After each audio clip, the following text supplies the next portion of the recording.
వనపర్తి జిల్లా పెద్దగూడెం గ్రామంలో మైనర్ బాలిక అత్యాచారానికి గురై ఆడబిడ్డకు జన్మించిన ఘటన ఆలస్యంగా వెలుగులోకి వచ్చింది.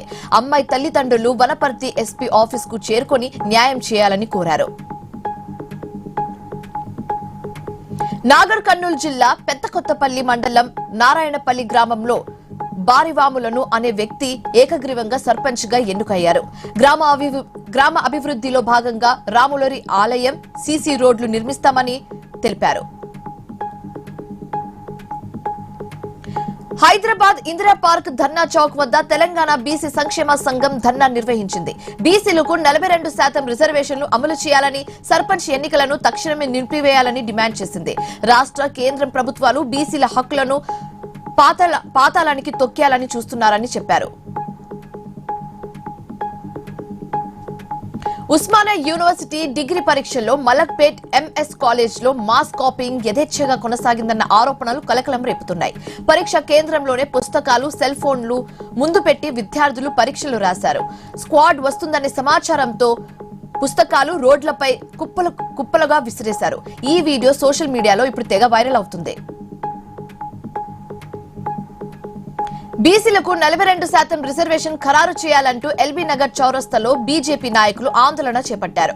రేవంత్ రెడ్డి ఫోటోతో ఉన్న ఫ్లెక్సీలను తగలబెడుతుండగా పోలీసులు అడ్డుకున్నారు. దీంతో పోలీసులకు బీజేపీ నాయకుల మధ్య తోపులాట జరిగింది.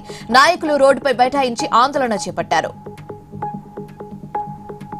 నిజామాబాద్ జిల్లాలోని తెలంగాణ యూనివర్సిటీలో ఉద్రిక్తత చోటు చేసుకుంది. వర్సిటీ మెయిన్ గేట్ వద్ద దీక్షా దివస్ శిబిరాన్ని ఏర్పాటు చేయగా ఆ శిబిరాన్ని పోలీసులు తొలగించారు. దీంతో తెలంగాణ ఉద్యమకారుడు రాజారాం యాదవ్ ఆధ్వర్యంలో వర్సిటీ పరిపాలనా భవనం ఎదుట ధర్నా చేపట్టారు. శ్రీశైలం డ్యాం పరిసరాల్లో కొండ చర్యలు విరిగిపడకుండా చేపట్టాల్సిన చర్యలపై వివిధ శాఖల అధికారులు పరిశీలించారు. రెవెన్యూ, అటవీ, పోలీస్, జలవనరులు, మైనింగ్, R&B శాఖలకు చెందిన జిల్లా అధికారులు చర్యలపై ఆరా తీశారు. ప్రభుత్వ సర్వజన హాస్పిటల్లో చికిత్స పొందుతున్న కోటేకల్ కారు ప్రమాద బాధితులను మంత్రి టీజీ భరత్, కర్నూలు జిల్లా కలెక్టర్ సిరి పరామర్శించారు. గాయపడిన వారికి మెరుగైన వైద్య సేవలు అందించాలని డాక్టర్లను ఆదేశించారు. కర్నూలు జిల్లా కోడుమూరులోని లక్ష్మీనగర్ లో ఏర్పాటు చేసిన రైతు భరోసా కేంద్రం నిరుపయోగంగా దర్శనమిస్తుంది. లక్షలాది రూపాయలు పెట్టి నిర్మించి అధికారులు దుర్వినియోగం చేస్తున్నారని ప్రజలు ఆగ్రహం వ్యక్తం చేశారు. ఇప్పటికైనా జిల్లా అధికారులు రైతు భరోసా కేంద్రం ప్రజలకు ఉపయోగపడేలా చర్యలు తీసుకోవాలని కోరారు. శ్రీశైలంలో యువకుడిపై ఏలుగుబంటి దాడి చేసింది. హటకేశ్వరం అటవీ ప్రాంతంలో కట్టెలు తెంచుకునేందుకు వెళ్లగా కుడుములు చిన్నదేవయ్య అనే యువకుడిపై ఎలుగుబంటి దాడికి పాల్పడింది.